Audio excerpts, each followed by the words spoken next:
Hallelujah, thine the glory. Hallelujah, amen. Hallelujah, thine the glory. Revive us again. Hallelujah, thine the glory. Hallelujah, amen. Hallelujah, thine the glory. Revive us again.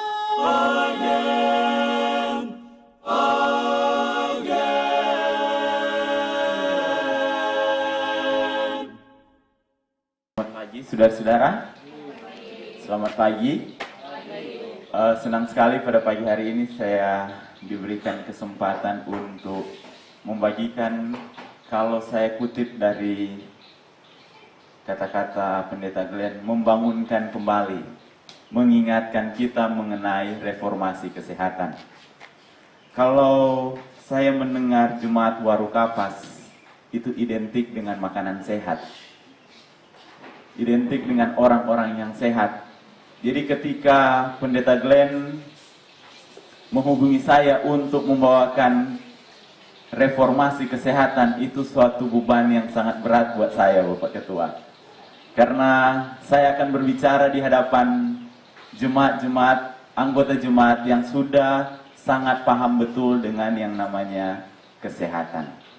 Makanan apa yang Allah ciptakan buat kita, bagaimana cara kita mengkonsumsinya, jemaat Warukapas sangat paham mengenai hal ini.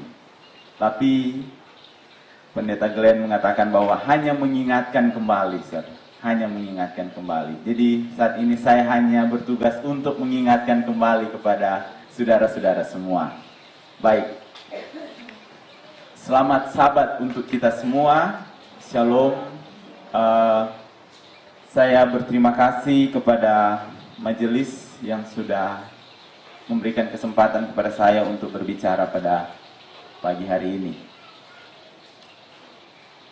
Kalau Anda melihat gambar ini, apa yang ada di dalam benak Anda? Keseimbangan. Ya, dari anak-anak muda, ketika Anda melihat gambar ini, apa yang ada di benak Anda? Apa yang ada di dalam pikiran Anda?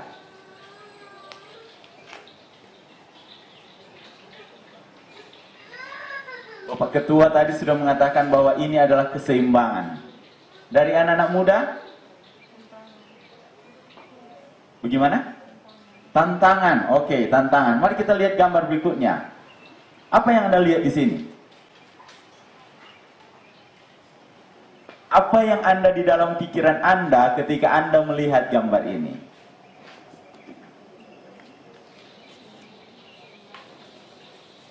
Ini batu kira-kira dia bisa berdiri nggak tanpa seimbang?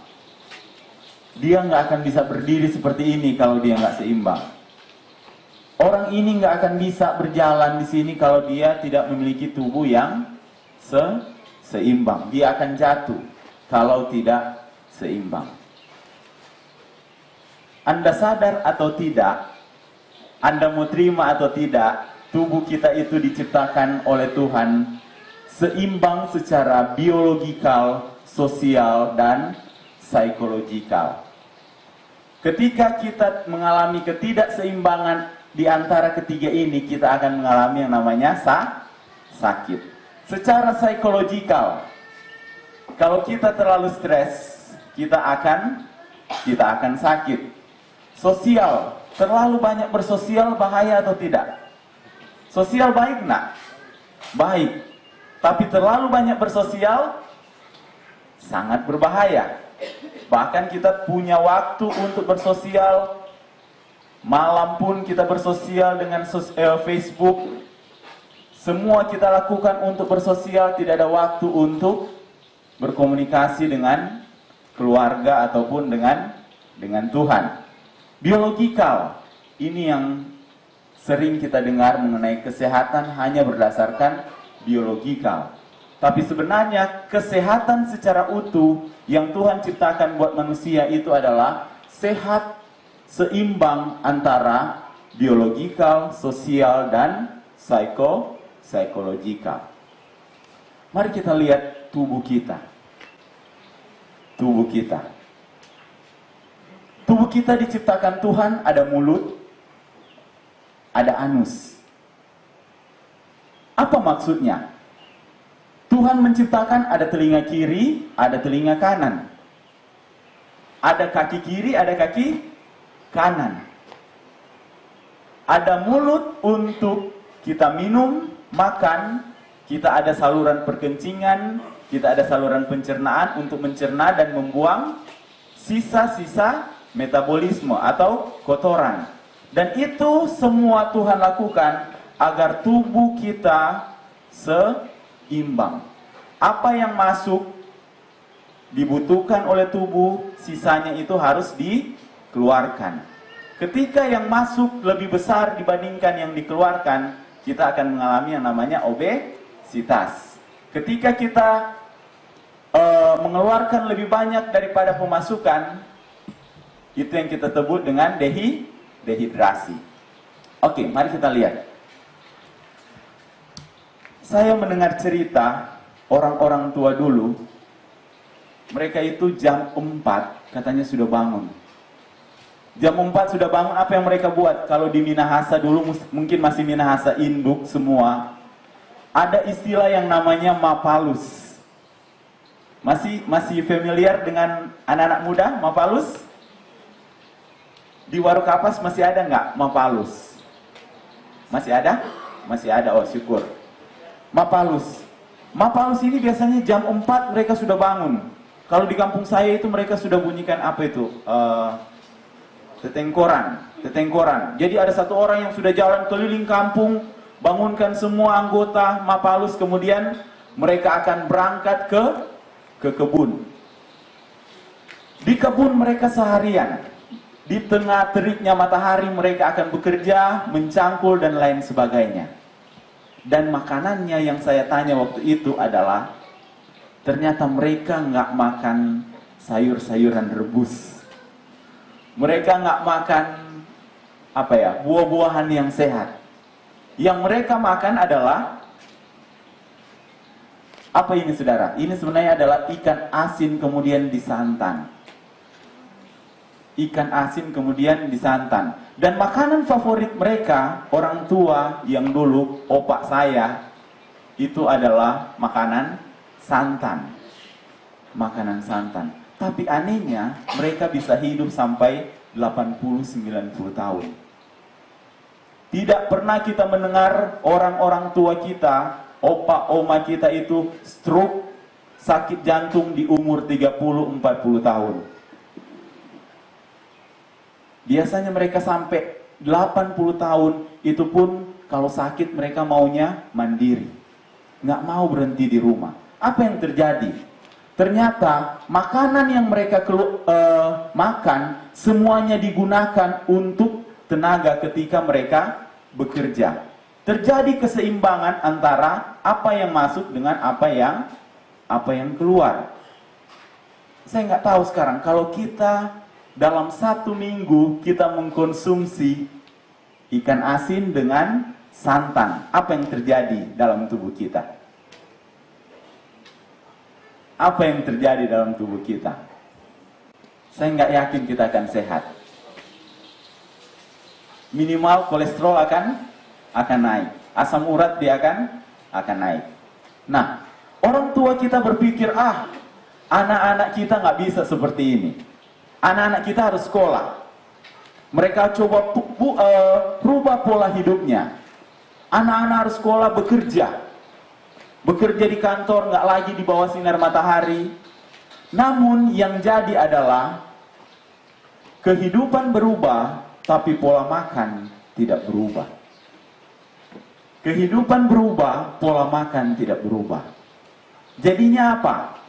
Orang tua yang biasa makan santan, yang diolah dengan cara yang belum benar, diturunkan kepada anak-anak, yang jadi adalah saat ini kita mendengar umur 30-40 tahun orang sudah sakit stroke, hipertensi dan lain sebagainya. Tahun yang lalu saya membuat satu penelitian di satu daerah di Minahasa. Saya coba mau melihat orang yang senang mengkonsumsi daging buruan dengan mereka punya tingkat kolesterol, hipertensi dan lain sebagainya.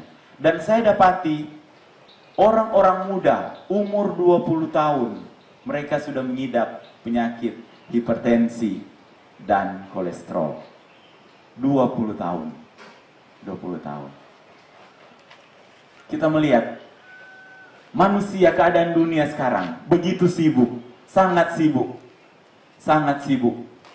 Kalau Anda melihat gambar ini, pernah Anda alami pagi-pagi bangun sudah sibuk dengan masak, kemudian harus antar anak ke sekolah. Setelah antar anak sekolah, kita siap-siap untuk kerja. Balik dari kerja harus mengurus anak.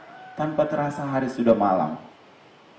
Kesibukan yang kita lakukan setiap hari, kita hidup dalam lingkungan yang begitu sibuk. Sangat sibuk.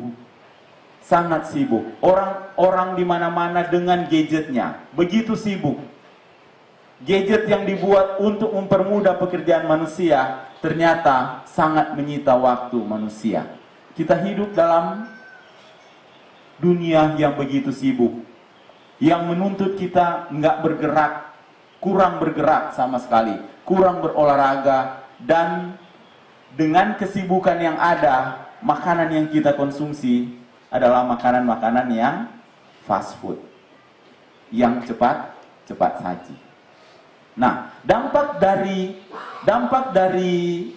pola hidup itu, ini saya dapat dari nggak jelas di sini. Ini penelitian tahun 2011. Mereka dapati 5 penyebab kematian terbesar di dunia. 5 penyebab kematian terbesar di dunia. Yang paling pertama itu adalah kardiovaskular atau penyakit jantung.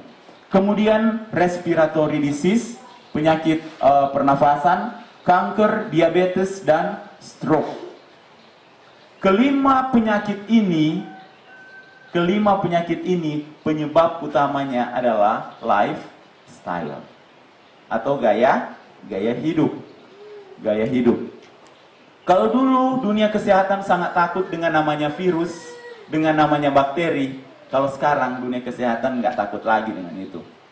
Sudah banyak obat yang kita temukan untuk mengobati itu. Namun untuk penyakit-penyakit ini, walaupun sudah diulang-ulang dikasih tahu apa yang harus dilakukan, tapi tetap saja ketika mereka melakukan riset tahun demi tahun, tetap penyakit ini yang muncul karena pola hidup yang salah. Mari kita lihat apa yang jadi ketika Anda memiliki sebuah penyakit. Apa yang jadi ketika Anda memiliki sebuah penyakit? Kita akan membeli obat, kita akan pergi ke dokter, ke rumah sakit, otomatis itu membutuhkan biaya. Dan biaya kesehatan itu bukan biaya yang kecil, itu sangat besar. Sangat besar. Mari kita lihat. Ini saya dapat dari republika.co.id tanggal 28 November 2019. Mereka mengatakan ini. 62,67% masyarakat bayar sendiri biaya kesehatan. Ini tahun 2019. Walaupun sudah ada BPJS pada saat itu. Kemudian, Kompas 2 Februari 2017, biaya kesehatan di Indonesia naik 36% per tahun. 36% per tahun. Apa artinya? Berarti semakin banyak orang Indonesia yang mengalami sakit.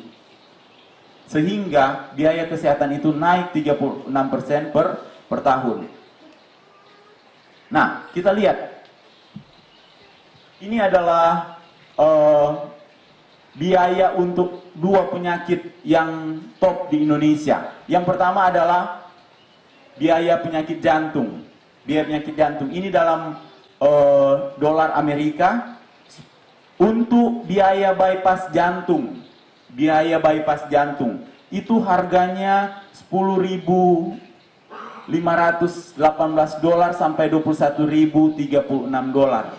Itu kalau dirupiahkan sekitar sekitar 150 juta sampai 300 juta. Cuman untuk biaya bypass. Kemudian untuk DM, untuk diabetes mellitus, penyakit gula, ini katanya berapa? Cuman sekitar 400 sampai 1000 dolar atau sekitar 7 juta sampai 14 sampai 15 juta. 15 juta. Nah, mereka meneliti ternyata di Indonesia itu paling besar.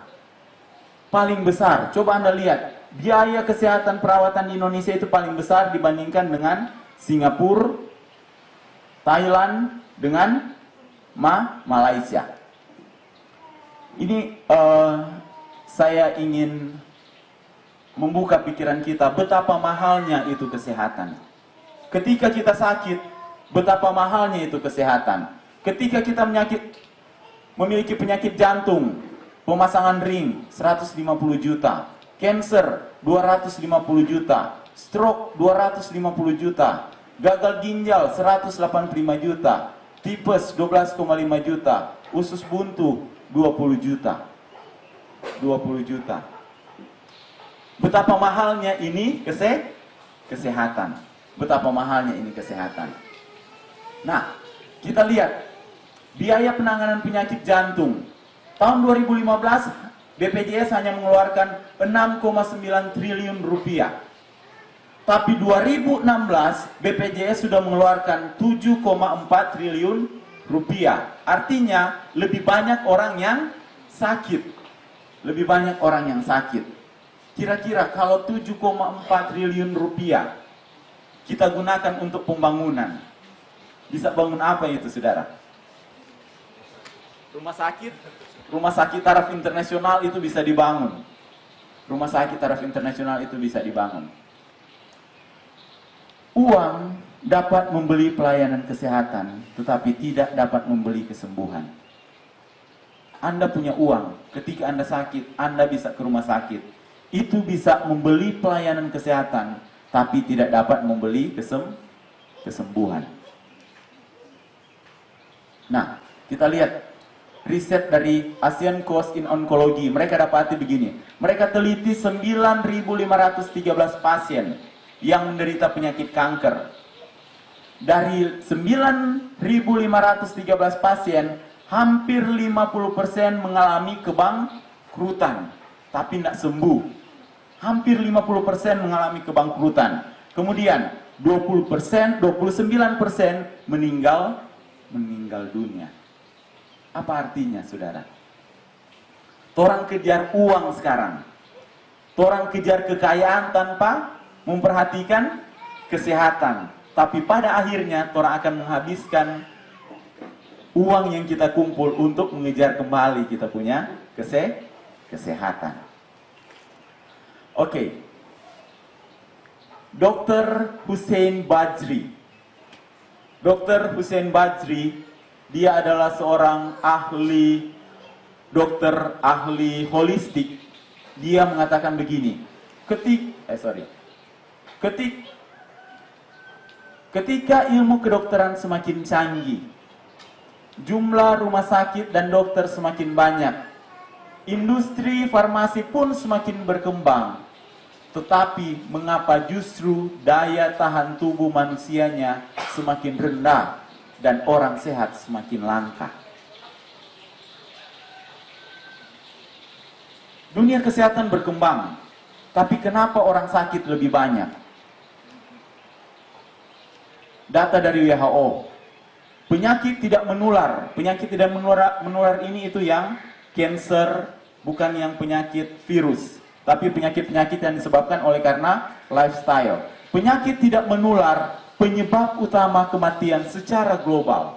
Data selanjutnya menunjukkan, diperkirakan tahun 2020 penyakit tidak menular akan menyebabkan 73% kematian dan 60% kesakitan di dunia. Kapan tahun 2020? Sekarang. Pernah sekarang orang dengar orang mati karena tipes? Jarang sekali orang dengar orang mati karena penyakit flu atau bakteri, virus atau bakteri. Sebagian besar penyakit disebabkan karena penyakit jantung. Sakit apa dia? Jantung, kasihan. Stroke, kemudian mati. Darah tinggi dia 10-an tahun. Gula dia 10-an tahun. Dan menyebabkan kematian. Ini WHO bilang, saudara. Realita yang ada. Itu kematian katanya orang nak bisa hindari. Orang pasti mati. Suka atau tidak, orang pasti mati. Tapi ini yang dia bilang. But it does not need to be slow, painful, or premature. Orang pasti mati. Tapi tidak harus menderita secara berlahan. Atau tidak mati cepat. Artinya masih muda so mati. Biarlah orang mati secara alami. Secara alami. Jangan sampai sebelum mati orang mesti stroke 3-4 tahun stroke kemudian mati. Orang siksa keluarga, siksa juga. Oke. Mari kita lihat. Itulah sebabnya bagaimana supaya orang mati secara alami. Orang perlu health reformasi. Health reformasi. Tadi saya sudah coba terangkan bagaimana kenapa health reformasi itu perlu secara dunia medis. Mari kita lihat apa kata Ellen G. White mengenai health reformasi. Mengapa perlu reformasi kesehatan? Mengapa kita perlu reformasi kesehatan? Mari kita lihat kutipan-kutipan Ellen G. White berikut ini. Petunjuk diet dan makanan Anda halaman 67, poin 67 halaman 56. Dia bilang begini. Reformasi kesehatan. Pekerjaan reformasi kesehatan. Para pemelihara sabat. Siapa dorang? Siapa dorang? Siapa tuh pemelihara sabat di sini? Orang semua. Para pemelihara sabat. Nak jelas di sini, dia tambah lagi sini. Yang sedang menantikan kedatangan juru selamat. Orang semua itu. Apalagi dia bilang? Seharusnya dididik untuk pekerjaan ini. Pekerjaan apa, saudara? Reformasi kesehatan. Para pendeta dan orang awam harus merasa bahwa beban pekerjaan ini, yaitu pekerjaan reformasi kesehatan, terletak pada mereka. Ellen White sangat jelas mengatakan bahwa tugas kita sebagai orang-orang Advent yang menguduskan Sabat, yang menantikan kedatangan Tuhan Yesus, kita harus dididik dan merasa bahwa reformasi kesehatan, pekerjaan itu ada di pundak kita. Ada di pundak kita. Apa rasanya, saudara, kalau orang ke rumah sakit Advent penuh dengan anggota jemaat yang sakit? Bangga orang? Bangga enggak kira-kira? Kalau tiap Sabat orang melawat di rumah sakit. Tentunya orang enggak bangga. Kan? Berarti orang punya visi, orang punya pekerjaan itu banyak sekali di sana. Kemudian, ini lagi yang Ellen White bilang. Petunjuk diet dan makanan Anda halaman 40, poin 42 halaman 40. Reformasi kesehatan itu katanya sebagai sarana Allah untuk mengurangi penderitaan di dunia ini dan memurnikan umatnya. Sarana Allah untuk mengurangi penderitaan dan memurnikan umatnya. Lebih lanjut dikatakan, pekerjaan reformasi kesehatan ialah sarana Allah untuk mengurangi penderitaan di dunia ini dan menyucikan sidangnya. Menyucikan sidangnya. Kalau tadi dibilang apa tadi? Memurnikan, kemudian dia bilang menyucikan. Artinya, reformasi kesehatan ketika kita mengikutinya, kita akan dimurnikan, kemudian kita akan disucikan.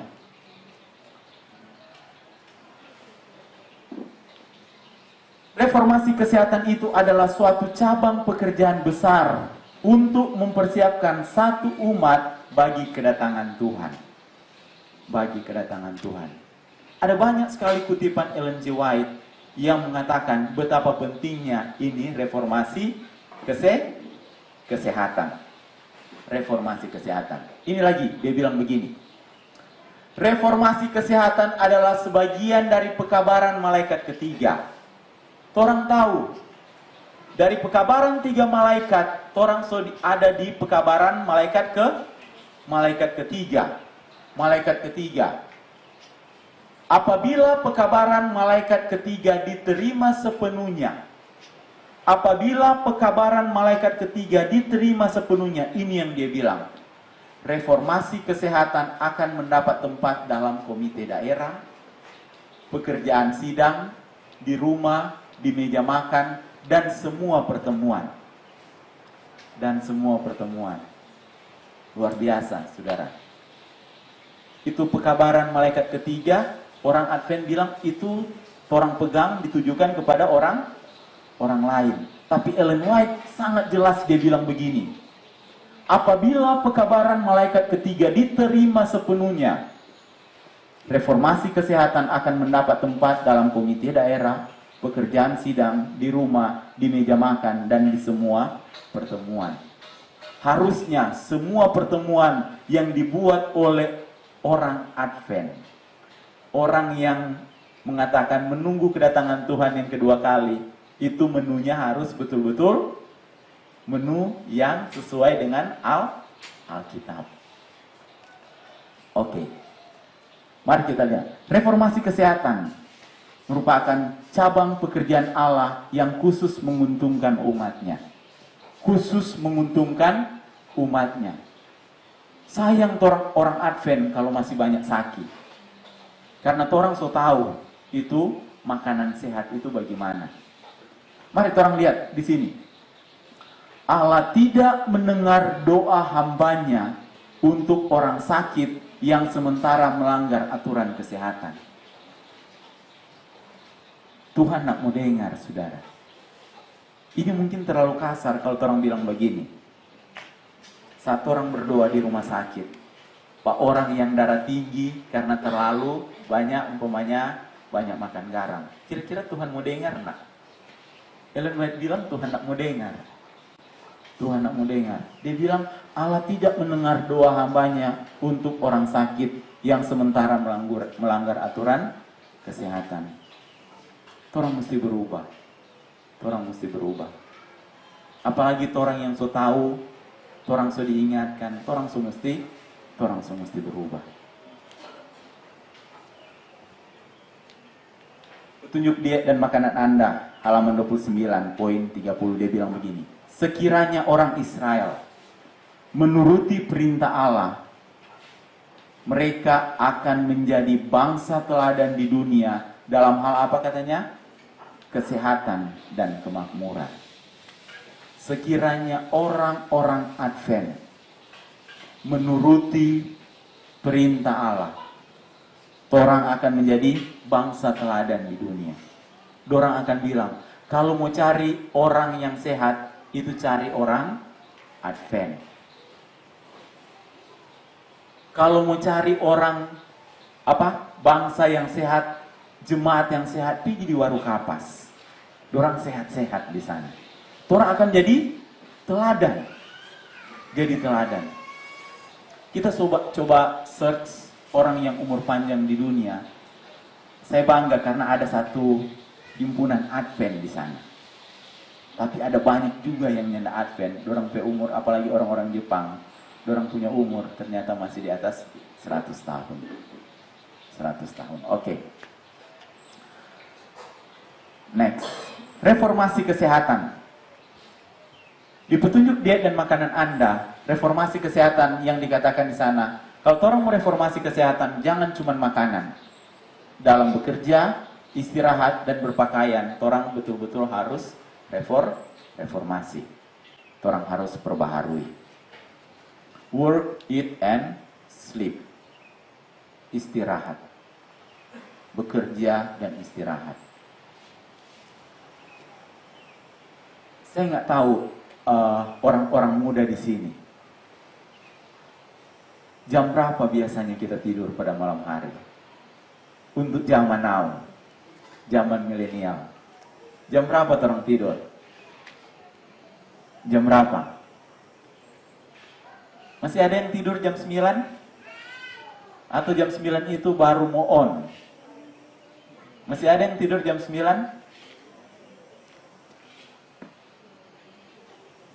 Mari orang lihat orang POPA. Orang POPA dulu.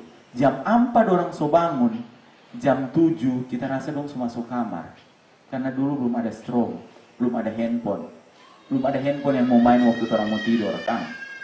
Sekarang so di tempat tidur, orang masih pegang handphone, tidur jam 12. Istirahat so terganggu. Mari nanti orang lihat bagaimana hubungannya dengan orang punya otak. Nah, ini yang jadi. Saat orang makan unhealthy food, orang makan makanan yang nggak sehat, suka minum alkohol, ini olahraga yang nggak teratur, kurang berolahraga, penggunaan rokok. Ini penyakit-penyakit ini yang 5 tadi itu sudah akan bisa orang hindari. Pasti kena cancer, kardiovaskular, kronik, respiratory, dan diabetes. Mari kita lihat selera makan. Selera makan anak-anak muda. Kalau ke Manado kira-kira diperhadapkan dengan 2 pilihan. Yang satu sayur rebus, dan yang satu itu burger, pizza. Kira-kira orang mau pilih yang mana? Anda mau pilih yang mana? Kangkung rebus dengan ubi, tahu rebus, tempe rebus, atau yang satu pizza. Dua-dua gratis. Dua-dua gratis. Ambil dua-dua. Mana yang orang mau makan lebih dulu? Apa yang orang mau makan lebih dulu?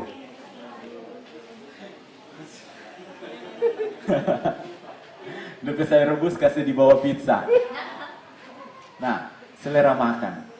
Saat orang mau makan, tolong pertimbangkan ini. Setiap kali orang mau makan, tolong pertimbangkan ini. Apakah orang mau makan for kesinambungan hidup, atau orang mau makan untuk kematian prematur? Orang mau makan yang sehat, orang mau makan yang sehat, atau makan yang tidak sehat? Yang kedua, saat orang mau makan, pikirkan ini. Orang mau makan ini for orang pe kesenangan, atau ini makanan betul-betul for orang pe kebutuhan. Apa yang orang butuhkan? Apa yang orang butuhkan? Ada 2 aspek makanan yang orang mau lihat juga. Aspek yang pertama itu kebutuhan, dan aspek yang kedua itu terapi. Kita rasa ini so banyak dibahas. Sir Glenn paham sekali ini mengenai terapi, bagaimana makanan terapi. Kalau orang bikin KKR, biasanya orang panggil Sir Glenn dan tim untuk bikin pengobatan, pemeriksaan, kemudian langsung terapi dengan jus. Ini yang dilakukan. Nah, sebagian besar dari orang lalai di sini. Orang nak buat itu makanan sebagai kebutuhan, tapi orang buat itu makanan sebagai kesenangan. Mau kasih Mau kasih senang ini 3 jari ini. Apa namanya ini? Kerongkongan. Oke. Pagi hari ini saya cuma mau ingatkan, ketika kita menghadapi makanan, kita harus menanyakan 3 hal ini dalam pikiran kita. Ada 3 hal yang perlu kita tanyakan ketika kita menghadapi makanan. Pertanyaan pertama, apakah jenis makanan yang akan saya makan sudah sesuai dengan apa yang Tuhan siapkan bagi kita? Pertanyaan kedua, apakah jumlah makanan sudah sesuai dengan kebutuhan kita. Kalau mau tambah, tanya, cukup enggak ini? Secukup enggak? Kemudian, dan yang ketiga, apakah sekarang jam atau jadwal saya makan? Jadi 3 hal ini. Apa 3-nya? Jenis, jumlah, dan jadwal. Jenis, jumlah, dan jadwal. Saya tidak mau bahas satu-satu di sini karena saya yakin Bapak dan Ibu, saudara-saudara sudah sangat paham mengenai jenis-jenis makanan yang harus kita makan. Tapi saya hanya menyinggung prinsip Alkitabiah, prinsip Roh Nubuat mengenai jenis makanan apa yang harus kita makan. Pertama, prinsip jenis. Pertama, untuk jenis makanan itu sangat jelas di dalam Kejadian 1 ayat 29. Berfirman Allah, lihatlah aku memberikan kepadamu, apa katanya? Segala tumbuh-tumbuhan yang berbiji di seluruh bumi dan segala pohon-pohonan yang buahnya berbiji, itulah yang akan menjadi makanannya. Jelas itu di sana. Kita rasa sudah perlu orang mau jelaskan lagi, itu sudah sangat jelas. Kemudian, ini penelitian. Kapan Alkitab ditulis? Selama sekali. Kapan, Sir Glenn? So kira-kira berapa ribu tahun yang lalu? Berapa ribu tahun yang lalu? Nah, ini baru diteliti tahun 2017. Dorang teliti itu protein hewani. Banyak dorang gembor-gemborkan bahwa protein hewani itu adalah protein yang terbaik. Tapi ternyata setelah dorang riset, ini yang jadi. Protein hewani menyebabkan obesitas. Obesitas. Berapa jumlah protein yang harus orang makan setiap hari? Ada yang sempat tahu? Protein setiap hari orang dewasa hanya membutuhkan kurang lebih 6 gram protein. Cuma 6.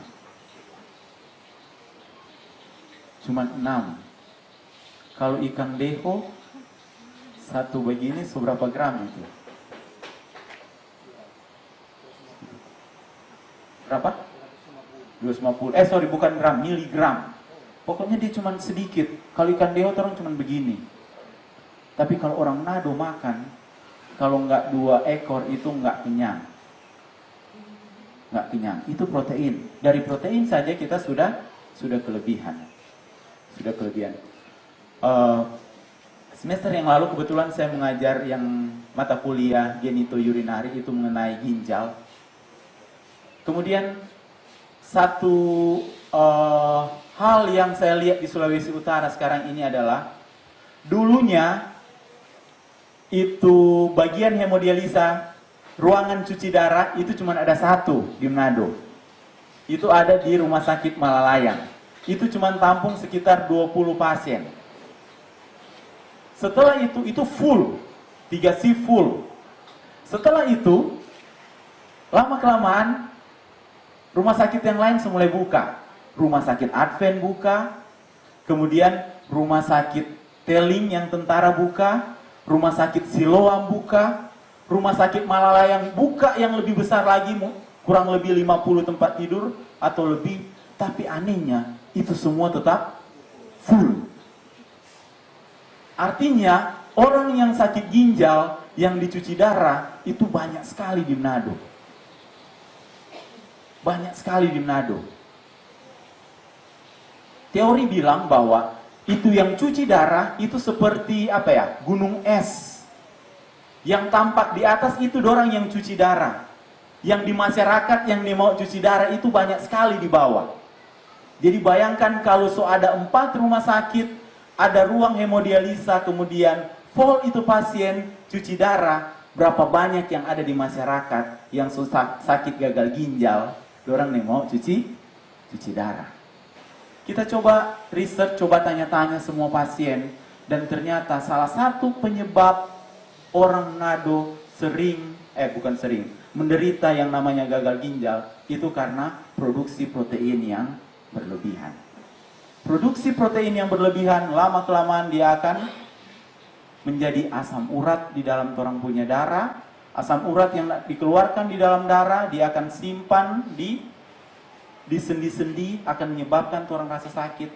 Lama-kelamaan itu disaring terus di ginjal, ginjal nggak sanggup buang, ginjal nggak sanggup bekerja, lama-lama di hands up. Terjadilah yang namanya gagal ginjal. Kemudian faktor berikutnya adalah alkohol, tapi itu bebas dari orang Advent. Sebagian orang Advent, Pak ya. Masih ada anak-anak muda mungkin yang konsumsi itu. Protein sangat berbahaya jika kita tidak mengkonsumsinya dengan bijaksana. Next. Ketidakbertarakan dalam hal makanan. Walaupun makanan yang menyehatkan akan membawa akibat buruk ke seluruh tubuh dan akan menumpulkan mental dan kuasa moral. Mental dan kuasa moral. Ketika Tuhan berusaha berkomunikasi dengan kita, apa yang Tuhan pakai untuk berkomunikasi dengan kita? Torang pe otak. Waktu Tuhan berusaha mau berkomunikasi dengan torang melalui torang pe otak, setan berusaha mau bikin torang pe otak ini kacau. Kalau mungkin orang-orang muda, setan boleh kacaukan dengan tembakau dan alkohol. Tapi orang-orang tua dong, dia ini orang Advent ini susah sekali orang bikin, maka minum alkohol. Dia rubah dalam makanan. Lihat ini kutipan, makanan yang sehat saja, kalau orang konsumsi berlebihan, itu akan berbahaya di dalam tubuh. Oke, poin yang kedua, tadi jenis. Poin yang kedua adalah jumlah. Apakah jumlah makanan sudah sesuai dengan kebutuhan kita? Apakah jumlah yang saya makan sesuai dengan kebutuhan kita? Matius 6 ayat 11 berkata, berikanlah kami pada hari ini makanan kami yang secukupnya. Kalau Tuhan kasih lebih, share ke orang. Toh? Kalau Tuhan dapat berkat lebih, kasih ke orang lain. Kasih ke orang lain. Berikanlah kami pada hari ini makanan kami yang secukupnya. Kelebihan jumlah makanan atau perpaduan makanan yang tidak serasi. Kelebihan jumlah makanan atau perpaduan makanan yang tidak serasi, keduanya akan merusak. Berikutnya dikatakan, akibatnya perasaan kacau dan otak yang tumpul sehingga tidak dapat bekerja dengan baik. Bahaya sekali, saudara. Saat orang makan terlalu banyak, kalau orang makan terlalu banyak, apa yang jadi? Biasanya apa yang orang rasakan pertama itu adalah rasa ngantuk. Rasa ngantuk. Karena darah semua ke orang punya saluran pencernaan untuk mencerna itu makanan. Ternyata efek berikutnya adalah dia akan membuat ini otak kacau dan tumpul. Bukan berarti kalau seseorang sudah membuang bahan makanan yang merusak, dia dapat memakan sebanyak yang dia suka. Ini yang Ellen White bilang. Kebiasaan makan terlalu banyak akan merusak mesin tubuh dan menghalangi pekerjaannya, walaupun makanan itu berkualitas tinggi. Jadi bukan soal dia punya, bukan cuman soal jenis. Jenis boleh sehat, tapi saat orang makan terlalu banyak, itu akan merusak. Akan merusak.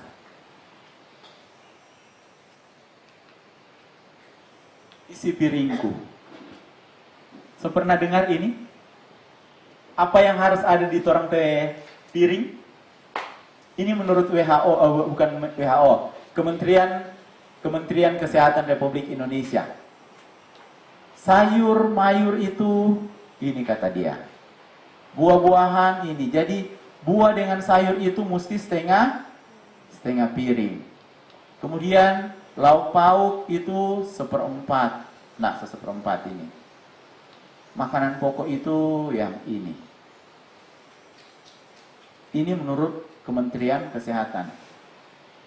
Saya coba buka di search di internet, saya ketik Power Plate.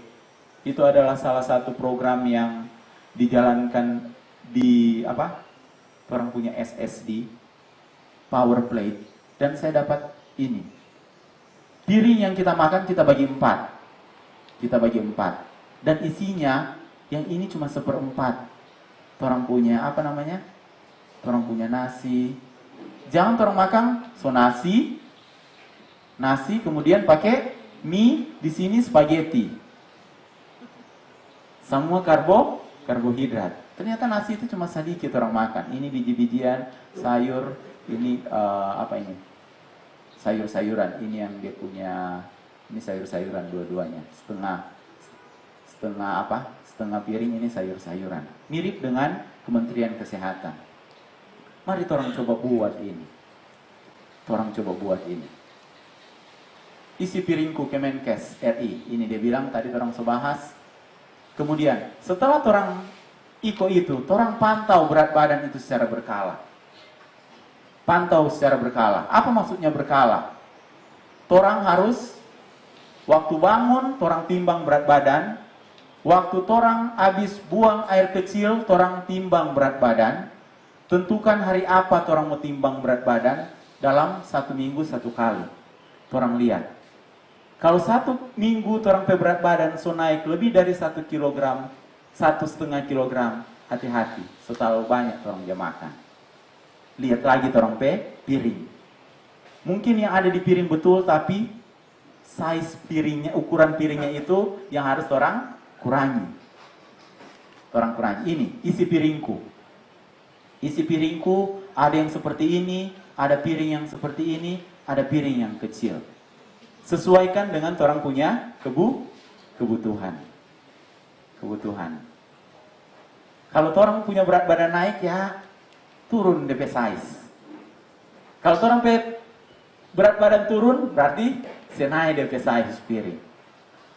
DP piring, oke? Oke, dan yang terakhir adalah jadwal makan.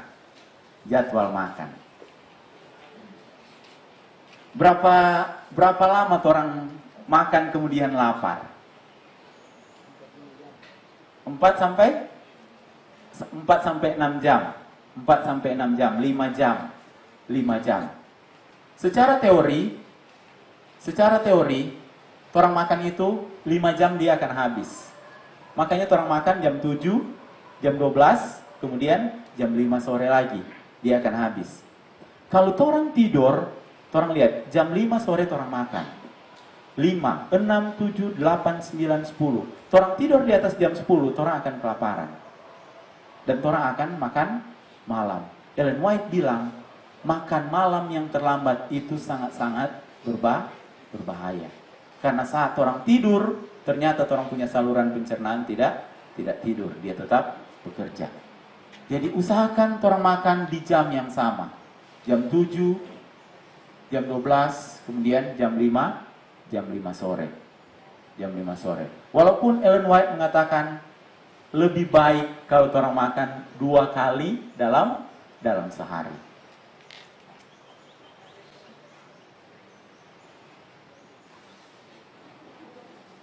Oke, ini saya ingin supaya kita tahu dia punya keseimbangan. Aktivitas fisik vs makanan, kalori. Saya mau tunjukkan. Nah, kalau kita jalan 7 km per jam, itu jalan santai. 7 km per jam selama 30 menit. Kalau kita jalan santai sekali, kita akan menghabiskan 150 kalori. Kalau kita jalan agak cepat, kita akan menghabiskan 186 kalori. Kalau kita jalan cepat, itu 222 kalori. Sementara, 1 centong nasi, 100 gram, itu 180 kalori. Jadi orang jogging setengah jam, kemudian makan 1 piring nasi, itu DP kalori sama. Oke? Saya senang bulu tangkis, saya cari bulu tangkis. Ternyata main bulu tangkis, badminton 30 menit dia bakar 200 kalori. Dodol Manado 3 sampai 4 bungkus yang ini dia habis dia konsumsi ternyata 373 kalori. Jadi habis main bulu tangkis setengah jam, kau makan 3 dodol, otomatis orang punya kalori akan tertumpuk. Orang nado jarang sekali yang sakit karena kurang vitamin. Semua orang pesakit karena lebih. Semua lebih. Hati-hati. Semua lebih. Oke, yang senang bersepeda. Saya cari kalau mencangkul, saya tidak dapat DP jumlah kalori. Mungkin belum ada yang teliti. Nanti berikut kita akan teliti itu. Sepeda gunung. Sepeda gunung untuk 1 jam, dia menghabiskan 377 kalori. Keripik tempe 100 gram. Keripik atau apa ini ya? Mendoan ya. Mendoan. Yang 100 gram ternyata dia sudah berapa? 581 kalori. Kenapa ini tinggi? Karena ini gorengan. Jumlah kalori di satu sendok minyak goreng itu sama dengan satu milu, satu milu, satu buah. DP kalori sama. Jadi kalau orang makan goreng-gorengan itu DP kalori ternyata sangat tinggi. Bayangkan kalau orang lapar, kalau orang beli gorengan harga 10.000 dan itu habis semua. Orang cuma kerja di kantor, nak heran kolesterol akan tertumpuk. Oke, mari kita lihat aktivitas ini. Anda boleh lihat jalan. Ini tadi sebagian saya sudah bahas. Nah, ada prinsip yang saya ingin kita semua untuk ingat. Ini ada di dalam buku-buku Ellen G. White. Orang boleh lihat di sini.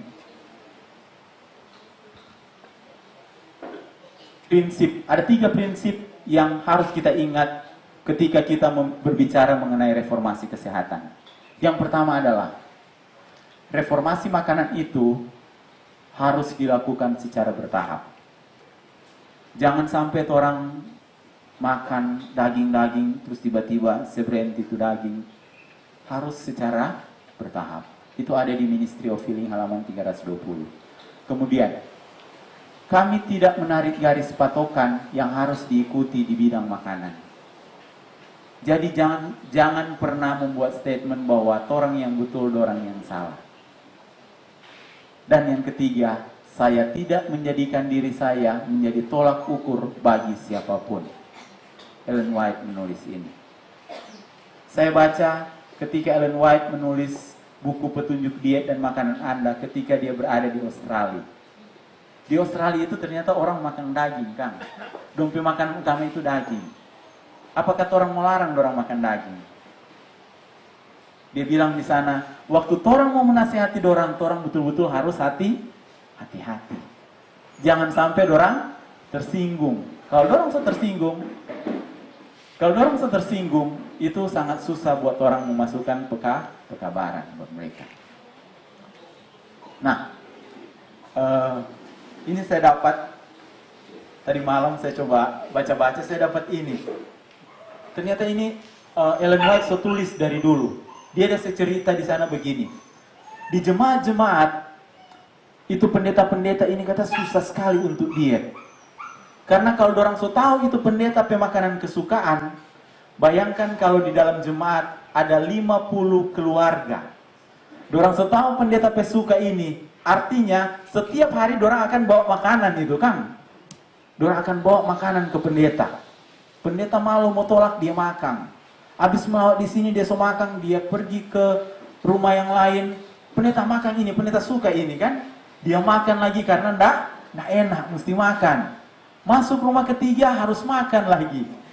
Ellen White bilang begini, pendeta harus mengurangi keramahan ini.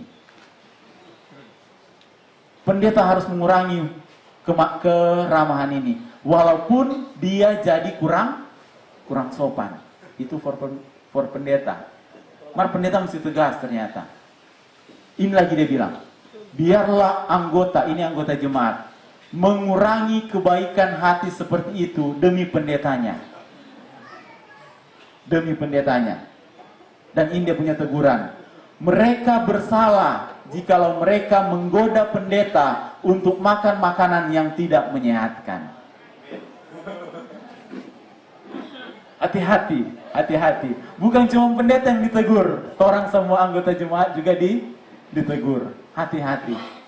Jangan menggoda pendeta. Pendeta juga harus tegas. Harus tegas. Next, orang tahu ini reformasi kesehatan. Ellen White bilang begini, gantinya memperhatikan penurutan hukum kesehatan sebagai suatu pengorbanan atau penyangkalan diri. Ini dia himbau, biarlah katanya apa? Mereka akan menghormati sebagaimana adanya sebagai satu berkat yang terindah. Jangan beranggapan bahwa ini reformasi kesehatan ini, orang mesti ikut, orang korbankan. Ini siksa untuk diikut. Tapi mari orang ikut, karena ini merupakan apa katanya? Satu berkat. Satu berkat. Kalau di kampung kita rasa orang mengenal semua itu istilah panen. Kalau panen itu biar susah, orang mesti baking, karena itu berkat for orang. Berkat. Setiap hari Tuhan berkati orang dengan ini sebenarnya reformasi kesehatan. Kalau orang sehat, orang bisa memperoleh harta yang terindah dari sorga. Pelajaran dari Naaman. Pelajaran dari Naaman. Orang tahu semua ini cerita Naaman. Dia cari, waktu dia dapat kusta, dia cari siapa yang boleh kasih sembuh pada dia. Dan dia bertekad, apapun yang orang suruh dia untuk lakukan, dia akan baking. Kemudian dia pergi ke Nabi Elisa. Nabi Elisa cuma bilang apa? Nabi Elisa cuma bilang, pergi di sungai Yordan, kemudian celupkan mengenai punya tubuh 7 kali. Cuman itu. Dia berasa berat sekali. Kemudian saya kutip ini, waktu dia bimbang mau mencelupkan diri atau nyanda, DP anak buah bilang begini, Bapak, seandainya Nabi itu menyuruh perkara yang sukar kepadamu, bukankah Bapak akan melakukannya? Apalagi sekarang ia hanya berkata kepadamu, mandilah dan engkau akan menjadi tahir.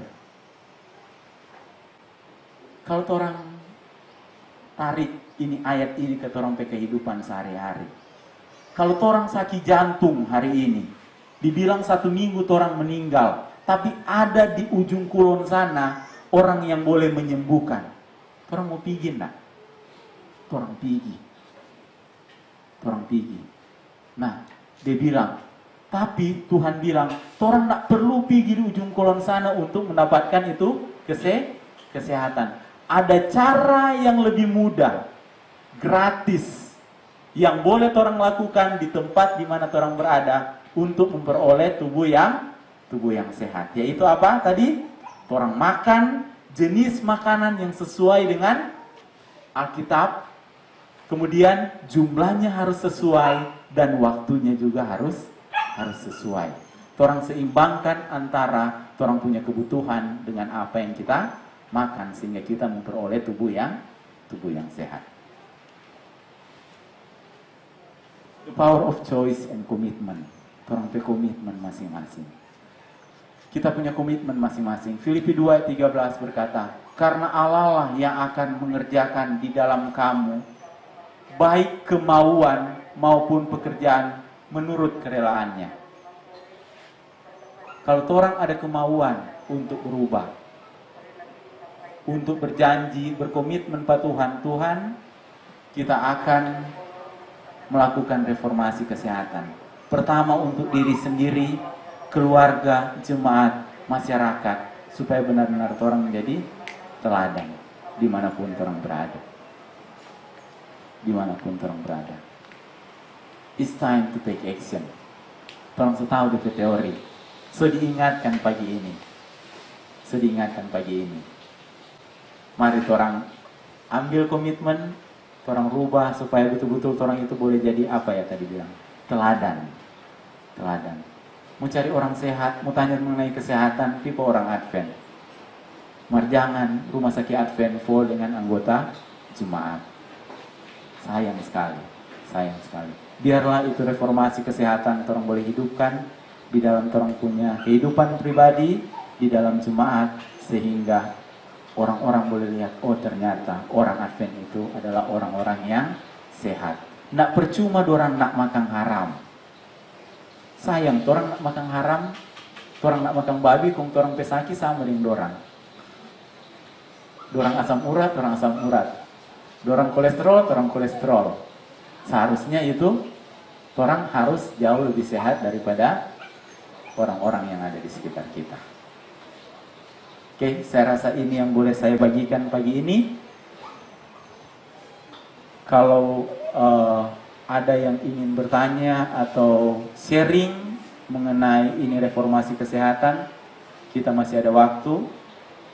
Kalau enggak, saya akan kembalikan kepada Pendeta Glenn. Ya. Asal jangan susah-susah, Pak.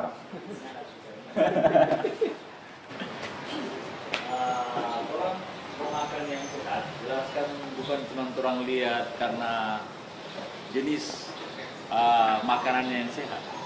Kalau orang mau ikuti sekarang, bahan makanan yang orang anggap sehat juga sudah sehat karena itu serba dipupuk, pestisida. Bagaimana orang bisa dapat makanan? Oke. Ada yang boleh kasih tanggapan mengenai ini? Banyak makanan sekarang, contoh tomat, sayur-sayuran, segar-segar kelihatan tapi penuh dengan pestisida. Bagaimana cara orang mendapatkan yang betul-betul alami? Ada yang boleh kasih tanggapan mengenai ini? Tanam sendiri, ya. Tunggu 3 bulan. Sesaki dulu kan Pak? Sesaki dulu. Sementara kalau dari sisi petani, kalau orang mau jual bagusnya yang bagus toh? Iya betul. Bagaimana ini?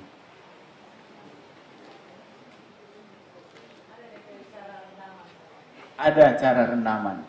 Rendam bagaimana? Ya.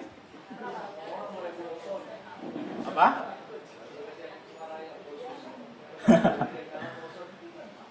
Orson, susu, santan, atau garam dan soda. Tapi begini Pak, itu pertanyaan yang mengglobal. Banyak orang yang tanyakan itu. Boleh nggak orang makan sayuran yang berpestisida? Saat orang makan sayuran, ternyata orang teliti, vitamin yang ada di dalam sayuran itu, dia bisa menangkal itu pestisida. Jadi jangan terlalu khawatir dengan yang namanya pestisida di sayuran. Kalau orang so cuci betul-betul, orang so cuci dengan air betul-betul, vitamin, mineral yang ada di dalam sayuran, di dalam buah itu, dia bisa menangkal itu pestisida tersebut. Akan jauh lebih baik orang makan sayuran yang berpestisida dibandingkan orang yang nak makan sayuran.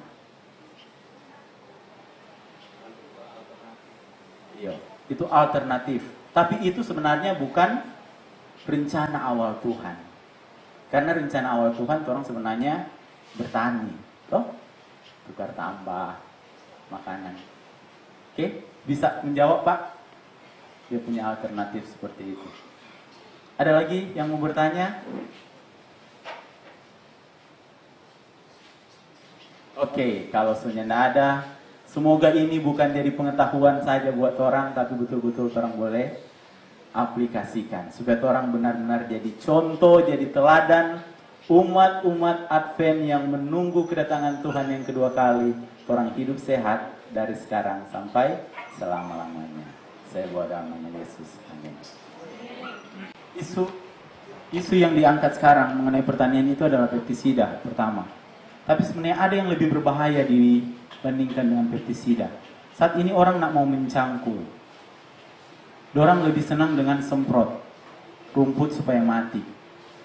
Waktu orang semprot rumput, waktu itu racun bunuh itu rumput, R2 sisanya itu kemana?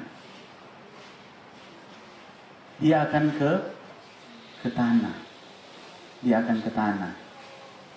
akan ke tanah, seperti Serglen bilang, kemungkinan besar dia akan kembali ke laut. Dan itu akan dimakan oleh ikan-ikan. Makanya Ellen White bilang, ada satu saatnya nanti orang konsumsi ikan sebenarnya aman. Sebenarnya aman. Jadi mungkin orang Advent, kalau orang punya kebun di daerah pegunungan yang ada sumber air di sana, saya mau kasih saran, kalau boleh hindari itu semprot. Karena dia punya racun, R2-nya itu dia akan meresap ke tanah. Dan itu sama sekali nggak diteliti sekarang apa efeknya. Tapi kalau rumput saja mati, apalagi dia punya efek ke manusia pasti lebih besar. Jadi sebaiknya orang paras, cangkul, atau gunakan alat-alat yang lain. Kan ini kan penggambaran kalau untuk warung kapas, ya kurang mulai dari tahun 2009, 2010.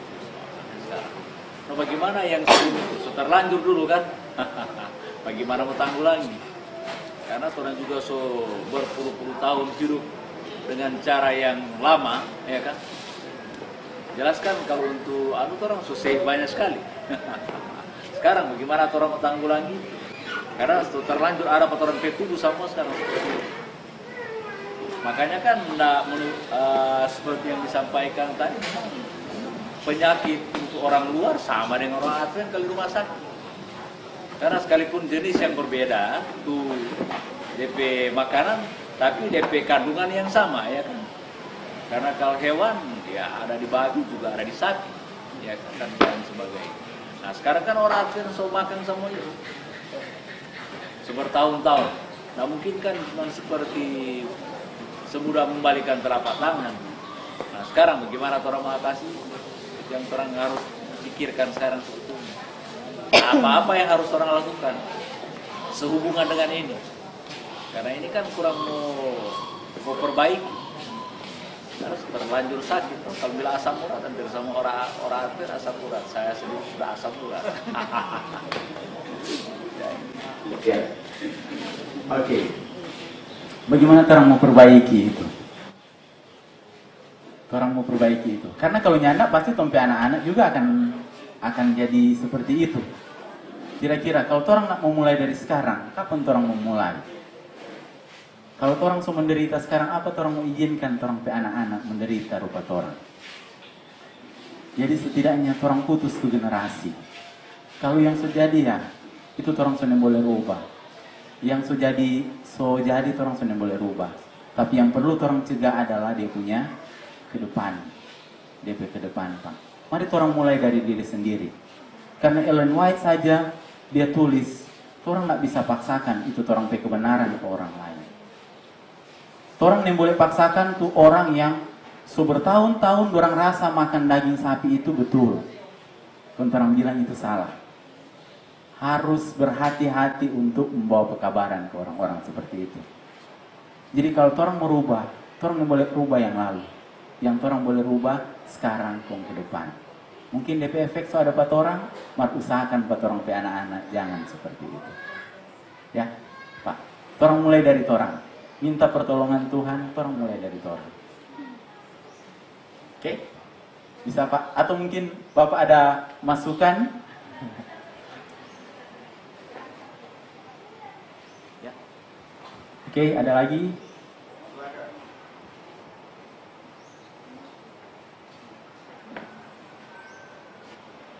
Ya, silakan, men. Mau bertanya atau mau kasih tanggapan, men? Oke, sudah ada. Ya kita kembalikan lagi ke Pendeta Glenn.